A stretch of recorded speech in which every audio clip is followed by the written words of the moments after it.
बिस्मिल्लाहिर्रहमानिर्रहीम और अस्सलाम वालेकुम। 23 फरवरी और पाकिस्तान में इतवार की सुबह। आज अभी तक की अहम खबरें और मेरा तजिया। सबसे पहली खबर पंजाब से, जहां पर अब हालात बहुत ही अबतर हो गए हैं और अवाम बिलक उठे हैं। बादशाह सलामत ने अपनी तमाम तर ताकत इस्तेमाल करके पंजाब की रानी को या महारानी को पंजाब की हुकूमत तो सौंप दी, भले उनकी 17 सीटें थी, बल्कि दूसरे लफ्ज़ों में आप ये कहें कि पंजाब की आवाम की किस्मत एक बेवकूफ़ के हाथ में सौंप दी। अब बादशाह सलामत तो अपने काम कर रहे हैं, लेकिन भुगत आवाम रही है। आपके सामने आज थोड़ा सा अहवाल रखेंगे ताकि आपको पता चले कि पंजाब की आवाम के साथ इस वक्त हो क्या रहा है और पंजाब की आवाम इस वक्त इतनी बिलक क्यों रही है। अगर आप मीडिया को देखें तो तकरीबन हर घंटे बाद, जी हाँ, हर दिन नहीं बल्कि हर घंटे बाद तकरीबन मरीम नवाज़ जो हैं वो एक नए मंसूबे का ऐलान करती हैं, लेकिन जब आप मुड़कर देखते हैं तो उस मंसूबे का कहीं पर कोई नामो निशान नहीं होता। कई मंसूबे तो ऐसे हैं कि जो बुज़दार साहब ने जारी किए थे या चौधरी परवेज़ इलाही ने किए थे, मरीम साहबा ने उसके ऊपर रंगो रोगन किया, अपनी तस्वीर लगवाई और उस मंसूबे को नया करके जारी कर दिया। अब रंगो रोगन में तो वैसे ही बाजी मरियम बहुत, आपको पता है कि माहिर हैं। हाल ही में आपने सुना कि 12 से 15 करोड़ रुपए लगा के लाहौर की एक सड़क पर हरे रंग का पेंट किया गया। पहली बारिश आई और वो पेंट उतर गया। वो टोकन वाला पेंट आपने सुना था, ये लग रहा है कि टोकन वाला पेंट बाजी ने किया था, लेकिन इसमें टोकन जो है वो ज़रूर बाजी के किसी हरकारे का निकला होगा। मतलब कि इसमें करप्शन हुई और दबाकर हुई, और टोकन वाले पेंट का मतलब भी करप्शन ही था। इसमें बाजी ने या तो अपने किसी मनपसंद ब्यूरोक्रेट का टोकन निकाला है और या फिर अपने किसी एमपीए या ख़ानदानी जो भी तल्लक वाले लोग होंगे उनमें से किसी का टोकन निकाला है और उन्होंने लंबा माल बनाया है इस सारे पेंट वाले, जो भी इसमें स्कैंडल आप इसे कह लें, क्राइसिस कह लें, ये धोखाधड़ी कह लें, जो भी आपने कहना है। बहरहाल पेंट वाला सारा जितना भी काम था उसमें से लंबी दिहाड़ी हमें लगती हुई नजर आई। लेकिन मामला यही नहीं। आपको सबसे पहले याद होगा कि बाजी मरियम ने कहा था कि मैं पंजाब के बच्चों को अब दूध पिलाऊंगी, और फिर बाजी मरियम ने उनको दूध पिलाया भी। और अब आपको दोबारा वो मंसूबा कभी सुनाई नहीं दिया होगा। जब दूध पिलाने की बात आई तो एक खुसूसी तौर पर ट्विटर का हैंडल भी बनाया गया, जिस पर बताया गया कि रोज़ आपको अपडेट देंगे कि क्या हो रहा है। आखिरी अपडेट उससे दिसंबर में आई थी, गालिबन 20 या 24 दिसंबर को आखिरी अपडेट उस ट्विटर हैंडल से रखी गई थी। उस दिन के बाद से आज के दिन तक सन्नाटा है। अब पता नहीं वो स्कूलों में बैठे बच्चे दूध का इंतज़ार कर रहे होंगे कि बाजी मरियम कब आती हैं और उन्हें दूध पिलाती हैं, लेकिन उन बच्चों को ना कोई दूध दे रहा है, ना दवा दे रहा है, और ना ही उनको तालीम दे रहा है। क्योंकि जो सरकारी स्कूल हैं उनको बाजी ने प्राइवेट कर दिया है।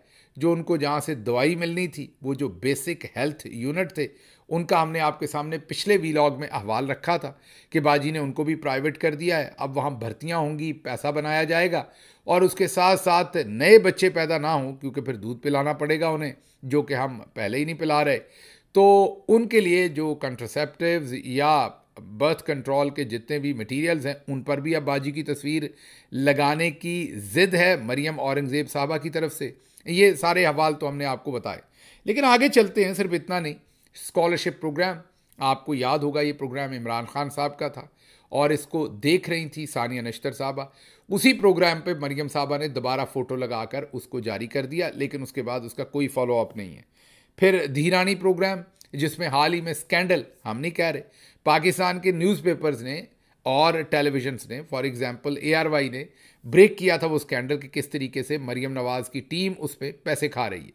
और जो गरीब लोग हैं जिनकी शादी पर उनके साथ सिर्फ 2 लाख रुपए देने का उन्हें वादा है जहेज़ के तौर पर, वो 2 लाख भी नहीं दिया जा रहा, 1,40,000 खाया जा रहा है, सिर्फ 60,000 रुपया दिया जा रहा है। पूरा पैकेज रन किया था ARY ने। फिर किसान ट्रैक्टर स्कीम आपके सामने, उसका कोई अहवाल नहीं सवाए फीता काटने के। फिर वज़ीर आला फील्ड हस्पताल, ये वही फील्ड हस्पताल जो बुज़दार साहब ने जाके डेरा गाजी खान में सबसे पहले इनका आगाज़ किया था, और ये शायद 2019 में ही कर दिया था, लेकिन बहरहाल बाजी ने उनको दोबारा पेंट करके अपनी तस्वीर लगा के जारी किया। फिर साफ़ सुथरा पंजाब, वो जो कूड़ा उठाना था और कूड़े की ट्रालियों के ऊपर बाजी की तस्वीरें, कूड़ा उठाने वाली जितनी भी गाड़ियां थी उन पर, जितने डस्टबिन थे उन पर, लेकिन कूड़ा पंजाब का अभी तक नहीं उठा, बल्कि पंजाब और ज़्यादा गंदा हो गया है। लाहौर में बाइक लेन का ग्रीन पेंट तो आपको पता ही है, पिछले 2 दिन से आपको बता रहे हैं। अच्छा, अगली जो बात है वो बड़ी इंटरेस्टिंग है। घरों में दवाइयाँ पहुँचाने की टिकटॉक्स बनी थी। याद कीजिए, बाजी मरियम लोगों के घरों में घुस गई थी और जाके चारपाइयों पे बैठ गई थी और पेश कर रही थी लोगों के घरों के अंदर दवाइयाँ, और कह रही थी कि अब दवाई आपके डोर स्टेप पे मिलेगी। टिकटॉकर जितनी भी टीम थी टिकटॉक की, वो बाजी के साथ थी। बाजी दवाई का पैकेट दे रही थी। दवाई के पैकेट की कीमत तो शायद कोई 100, 200, 500 रुपये हो, लेकिन बाजी के साथ 20-20 कैमरे एक टाइम में वो शूटिंग कर रहे थे और वो टिकटॉक्स बनी, वो सारी की सारी PR कैंपेन्स बनी। लेकिन आज हालात क्या हैं, आज ज़रा सुनते जाइए। सर्विसेज हॉस्पिटल लाहौर सबसे बड़ा हॉस्पिटल है, ICU का सामान ख़त्म है। मैं नहीं कह रहा, अखबार के अंदर खबर है। इस वक्त ICU के अंदर कोई सामान वहाँ नहीं है। मुल्तान समेत पंजाब भर के सरकारी टीचिंग हॉस्पिटल्स में अद्वियात की अदम दस्तियाबी है। हॉस्पिटल्स के अंदर अद्वियात नहीं है। मुरीदके का सबसे बड़ा सरकारी अस्पताल THQ तहसील हेडक्वार्टर हॉस्पिटल जो होता है, बुनियादी सहूलियात से महरूम हो चुका। मरीज़ धक्के खाने लगे, अद्वियात दीगर सहूलतों का फुकदान। निश्तर हॉस्पिटल मुल्तान में तो फिर एक बड़ा ही रिकॉर्ड कायम किया गया। वहाँ एड्स के मरीज़ों के लिए मुख्तस डायलिसिस मशीन पर आम मरीज़ों को डाल दिया गया। एक की जान चली गई, 30 मज़ीद सेहतमंद लोगों को एड्स हो गई। लाहौर मेयो हॉस्पिटल में कैंसर के मरीज़ों को एक्सपायर्ड अद्वियात दिए जाने का इंकशाफ। अब ये नहीं पता चल रहा कितने मरीज़ों को दे चुके हैं वो, और वो कब से दे रहे हैं। ये अब इंक्वायरी हो तो शायद पता लगे, पर ये पता चल गया कि वहाँ पर एक्सपायर्ड मेडिसिन जो है वो दी जा रही है। पंजाब के सरकारी अस्पतालों में वेंटिलेटर्स का बहरान। 12 से 15 करोड़ आबादी वाले सूबे में सिर्फ 940 वेंटिलेटर्स, जिनमें से 300 से ज़ायद गैर फ़ाल हैं। मतलब कि ज़्यादा से ज़्यादा 600 वेंटिलेटर्स चल रहे हैं। मुफ्त अद्वियात प्रोग्राम शुरू किया, हफ्ते बाद पैसे ख़त्म हो गए पंजाब हुकूमत के पास से, और वो जो मुफ्त अद्वियात की बाजी ने अपनी टिकटॉक बना ली, बाकी प्रोग्राम बंद पड़ा है। पंजाब में इस वक्त टेटनस से बचाव की जो वैक्सीन है या इंजेक्शन होता है मेरा ख्याल, वो इस वक्त ख़त्म है, नहीं मिल रहा। इसी तरह सांप के काटे की जो वैक्सीन है वो नहीं मौजूद, दूर दराज के किसी भी हॉस्पिटल में नहीं मिल रही। और पंजाब भर के जो आउटसोर्स हॉस्पिटल्स के सरकारी डॉक्टर्स थे उनको फारिग कर दिया गया है। ये मैंने सिर्फ आपको चंद चीज़ें आपके सामने हेल्थ से रिलेटेड जो हैं वो आपके सामने रखी हैं। अभी ऐसे ही हालात हैं तकरीबन हर तरफ, और हों भी क्यों ना, क्योंकि बाजी का अगर आप स्केजुअल देखते हैं तो बाजी रोज़ 2 से 3 घंटे सिर्फ काम करती हैं, ज़्यादा से ज़्यादा 2 मीटिंग्स या 3 मीटिंग्स लेती हैं। और इसी तरह जो उनकी कनीज़े ख़ास हैं मरियम औरंगज़ेब, वो भी 2 के करीब मीटिंग्स लेती हैं या 3 के करीब मीटिंग्स लेती हैं।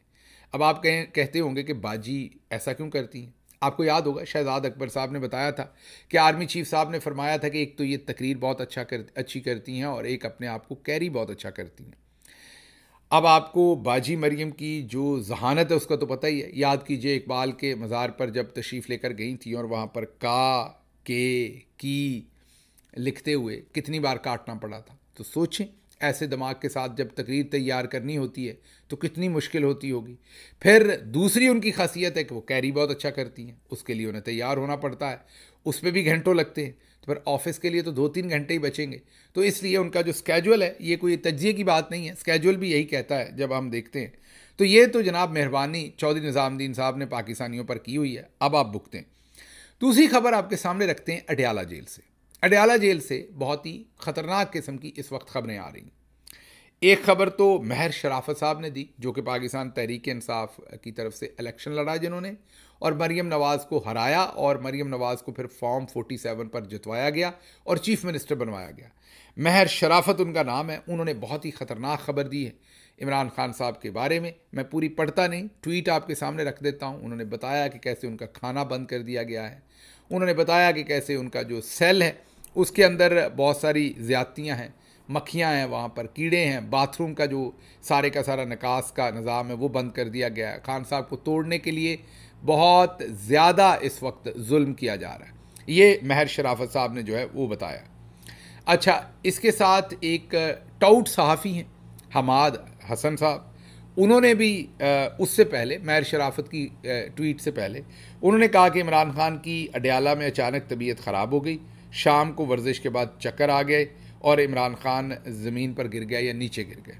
अच्छा, अब ये दो खबरें, एक शख्स जो सहाफ़ी है वो टाउट है, ज़ाहिर है उसको तो ख़बर जो है वो मिलिट्री सोर्सेज से मिली, इसका मतलब ये हुआ कि मिलिट्री ये ख़बर लगवाना चाहती है। वरना अगर खुदा न खास्ता अगर ये ख़बर सच है और इमरान खान साहब गिरे हैं तो मिलिट्री और इस्टेब्लिशमेंट अगर ये ना चाहे कि ये ख़बर बाहर निकले तो वो अपने टाउट से तो ये ख़बर नहीं दिलवाएंगे ना। वो तो अगर कोई और इंडिपेंडेंट सहाफ़ी देगा भी खबर और अगर उनका इंटरेस्ट ना हो कि ये खबर फैले तो वो इसको डिनाई करेंगे। लेकिन अब आप देखिए कि एक टाउट इस खबर को दे रहा है, इसका मतलब ये कि मिलिट्री इस्टेब्लिशमेंट का जो जनरल साहबान है उनका इंटरेस्ट है कि ये खबर फैले। अच्छा, अब दूसरी तरफ जो है वो महर शराफत, ज़ाहिर है वो पाकिस्तान तहरीक इंसाफ के MP है। अब फिर वो क्यों ये खबर दे रहे हैं? आप सवाल करेंगे कि एक टाउट तो दे रहा है, ये क्यों दे रहे हैं? अब देखिए, जब मिलिट्री इस्टेब्लिशमेंट अपने सोर्सेज इस्तेमाल करती है तो वो सोर्सेज सहाफ़ियों में भी होते हैं, उनके ब्यूरोक्रेसी में भी होते हैं, वो उनके अपने महकमे में भी होते हैं, वो सियासतदानों में भी होते हैं। तो अब महर शराफत साहब का कसूर नहीं होगा, उन तक ये खबर पहुंचाई गई होगी और ज़रूर किसी ऐसे सोर्स से पहुंचाई गई होगी कि महर शराफत साहब उस पर ट्रस्ट कर बैठे होंगे कि ये खबर शायद दुरुस्त है।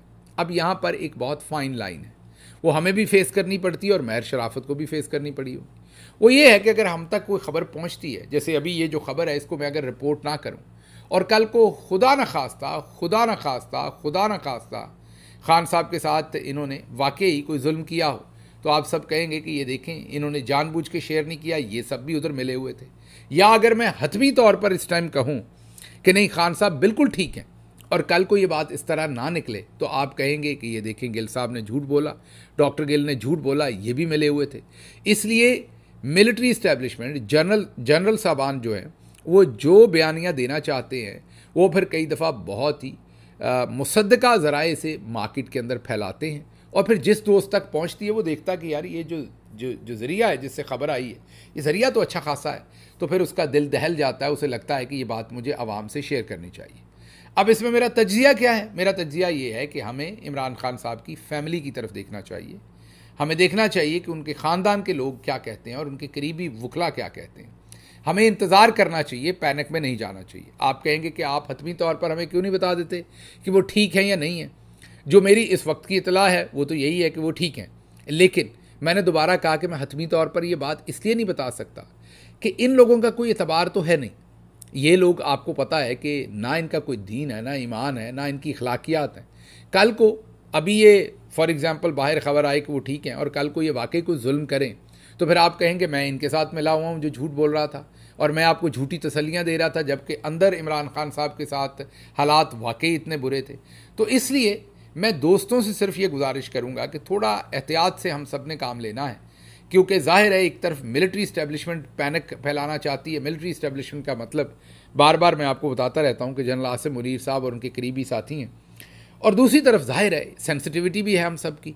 और फिर हाँ, जब आप ऐसी खबर दे देते हैं तो हमारे लिए बहुत मुश्किल कर देते हैं आप, ना हम उसे डिनाई कर सकते हैं, ना एक्सप्लेन कर सकते हैं, ना ओन कर सकते हैं, तो बहुत डिफ़िकल्ट सिचुएशन जो है वो क्रिएट हो जाती है। अगली खबर की तरफ चलते हैं जी। अगली खबर ये कि टाउट सहाफ़ियों के लिए बड़े मसाइल बन गए। ये एक खातून है, अब हम इन पर तनकीद करेंगे तो औरत कार्ड निकल आता है। अब मसला क्या है कि अभी देखिए हमाद हसन साहब को हमने टाउट सहाफ़ी का, अब उन्होंने जाहिर है वो आगे से तनकीद करेंगे लेकिन वो कार्ड नहीं खेलेंगे। कोई हो सकता है वो भी शेर अफजल मरवत की तरह पश्तून कार्ड ना कहीं खेल लें, लेकिन बहरहाल ख़वातीन जो सहाफ़ी हैं, चीफ मिनिस्टर हैं, वो बराबर के ओहदे लेना चाहती हैं, लेकिन आप तनकीद करें तो औरत कार्ड निकल आती है। अब ये मुना आलम साहबा ने एक बात की है, वो आप सुने और अपना सर धुने। ये पहले सुनिए। इमरान खान साहब ने जब वर्ल्ड कप जीता था तो हम सब ने मिलकर इमरान खान साहब को बगैर किसी पार्टी लाइंस के सबने इमरान खान साहब को सराहा, उनको बहुत एक्नॉलेज किया, अप्रिशिएट किया। अफसोस की बात है कि अब अगर चीफ ऑफ आर्मी स्टाफ बरतानिया गए हैं, उनको इतना एक ऑनरेबल वहां पर इस्तकबाल मिला है, उनको बाकायदा रिकग्नाइज किया जा रहा है, उनको रिकग्निशन से नवाजा जा रहा है, तो ये एक Pakistani who is bringing good name to the country, उनको हमें सराहना नहीं चाहिए जैसे हम लोग खान साहब को सराहते थे जब वो 92 वर्ल्ड कप जीते थे। और जब भी उन्होंने कोई शौकत खाना वगैरह बनाया, जो भी चीज़ उन्होंने की, उनको उस वक़्त भी नवाज़ शरीफ साहब ने उसके लिए लैंड दिया। एक तरह की एक एप्रिसिएशन ही थी ना कि अच्छा आप अच्छा काम करने जा रहे हैं, हम आपको इसके लिए एक्नॉलेज करते हैं और हेल्प करते हैं। सो जो सराहना किसी भी पाकिस्तानी को जो चीज़ खान साहब के लिए जायज़ थी, वो अगर कोई दूसरा Pakistani if he is the army chief उनको अगर वही चीज एक वही उसी तरह की एप्रिसिएशन मिल रही है, वो भी कहीं बाहर जाकर पाकिस्तान का नाम रोशन कर रहे हैं और उनको कोई बरतानिया जैसी डेमोक्रेसी में अगर उनको अवार्ड से नवाजा जा रहा है या उनको एक टावरिंग फिगर के तौर पर देखा जा रहा है, तो ये सिर्फ उस शख्स के लिए कोई बड़ाई की बात नहीं है, कि पाकिस्तान के लिए एक बड़ाई की बात है। तो आई थिंक इसको मतलब let's not have ifs and buts about this. इसको एक एप्रिशिएटिव वे में देखना चाहिए। आई थिंक ये बात बड़ी कैटेगोरिकली क्लियर। सुन लिया आपने। उनके मुताबिक जो इमरान खान ने 1992 का वर्ल्ड कप जीता, वो जो तारीफ इमरान खान की गई, अब आर्मी चीफ ने भी वर्ल्ड कप जीता है जाके यूके में, और उनकी भी तारीफ करनी चाहिए। अब ये मेरी समझ से बाहर है कि ये पढ़ी लिखी नहीं है, या पढ़ी लिखी हैं तो इनको समझ नहीं आ रही कि ये क्या कह रही हैं। ये सादा इतनी या मजबूर हैं, क्योंकि मैं कुछ ज़्यादा कहूँगा तो औरत कार्ड निकल आना है। अब इनको इस हमाकत को करते हुए ज़रा खुद भी ख्याल नहीं आया। ये बहन हमारी जो है वो अक्सर नीचे फ़ोन रख के अपनी वीडियो बनाती हैं, जब भी मुझे नज़र आई है। इनको कोई बताए कि ये एंगल अच्छा नहीं होता, इससे इंसान के नाक के अंदर तक नज़र आता है। और कई दफ़ा बंदा जब इतना मुंह फुला के बात कर रहा हो, दोबारा अब औरत कार्ड ना खिलिएगा, ये कोई मर्द भी होता तो मैं ऐसे ही बात करता, तो बंदे का दिमाग भी नज़र आता है। तो आपका यकीन कीजिए इसमें से दिमाग नज़र आ रहा था जब आप बात कर रही थी। मैं बहुत ही एहतराम से बता रहा हूँ। और फिर ये भी नज़र आ रहा था कि दिमाग में कख नहीं है, क्योंकि अगर आपको ये लग रहा है कि आर्मी चीफ, वो हम आसिम मुनीर साहब की बात नहीं कर रहे, वो कोई भी आर्मी चीफ हो, वो अगर अपने एक सरसरी दौरे पर जाते हैं किसी और मुल्क में, तो जाहिर है वहाँ पर गार्ड ऑफ ऑनर मिलेगा। मसलन मैं एग्जांपल देता हूँ, अभी बेलारस के जो प्रेसिडेंट थे वो पाकिस्तान आए थे, उन्हें गार्ड ऑफ ऑनर दिया था। अब बेलारस के जो प्रेसिडेंट थे उन्होंने क्या केमिस्ट्री का फार्मूला उन्होंने ईजाद किया था, क्या फ़िज़िक्स का फार्मूला, क्या पाकिस्तान में गुर्बत ख़त्म कर दी थी, क्या हमें 10 अरब डॉलर वो कर्जा दे गए थे। ये एक अमूमी बात है कि हेड ऑफ़ स्टेट्स या डिग्नेटरीज़ कहीं जाते हैं तो उनको वहाँ पर गार्ड ऑफ ऑनर दिया जाता है। मुझे याद है सलीमी साहब आईजी थे पंजाब के, हमारा ज़माना था, और उनके साथ एक होम सेक्रेटरी थे हमारे, वो भी बड़े शौकीन थे, फजील साहब। दोनों दोस्त जो हैं काफ़ी शगफ रखते थे फिल्म स्टारों के साथ। तो एक फ़िल्म स्टार जो थी वो जेल चली गई, गालबन फैसलाबाद जेल में। तो वहाँ वो जो फिल्म स्टार साहबा थी उनको बाकायदा गार्ड ऑफ ऑनर दिलवाया गया वहाँ जेल खाना जात की जो पुलिस है उनसे। तो ये काम तो रूटीन में होते हैं। तो अब ये जो मोहतरमा मुना आलम साहबा हैं, ये चाह रही हैं कि क्योंकि आर्मी चीफ को वहाँ गार्ड ऑफ ऑनर मिला है, क्योंकि वो एक, जाहिर है कोई भी फ़ौजी अफसर एक यूनिट में जाएंगे तो यही होता है पूरी दुनिया में, ये कोई अनोखी बात तो है नहीं। लेकिन वो कहती हैं कि उनका वही एहतराम करें जो 1992 में इमरान खान ने वर्ल्ड कप जीता था तो वो एहतराम किया था। अब आप समझें कि टाउट कितने मजबूर हैं। चलें बाजी, आप मजबूर तो हैं, लेकिन कम से कम आप नाक के ज़रिए अपना दिमाग तो ना हमें दिखाएं। कैमरा ऊपर रख ले मेहरबानी करके। अगर स्टैंड आप नहीं ले सकती, फॉर एग्जांपल कोई होती है, कोई मजबूरी है, तो एक पतीला रख लिया करें सामने। अब दोबारा औरत कार्ड ना खिला कीजिए, कह दीजिएगा कि आप औरत हैं तो मैं पतीला और किचन, चलें आप कुछ और रख लें, आप वो मर्दों वाली चीज़ रख लें वहाँ पर जिसके ऊपर ये फ़ोन रख लें।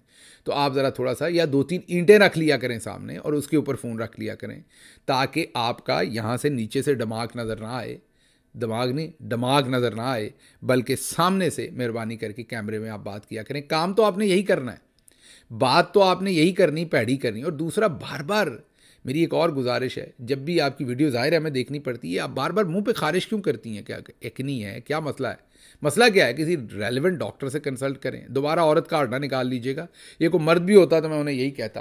तो आपने बातें तो यही करनी है, तो ज़रा चंगे तरीके से कर लिया करें मेहरबानी करके। बातें तो चंगी नहीं है, लेकिन चले बाकी ये जो प्रोडक्शन है यही चंगी कर ले।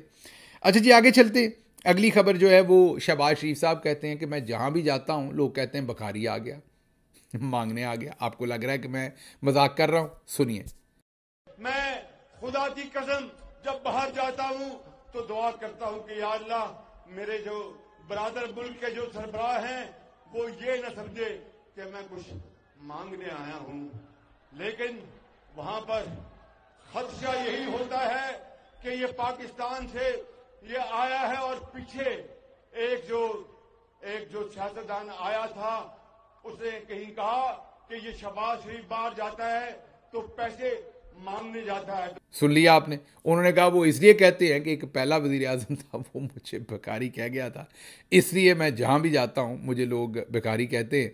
अब बताइए, ये इनसे हो जाता है बेचारों से, ये जान के नहीं करते, मैं ये कहूँगा कि इनसे हो जाता है।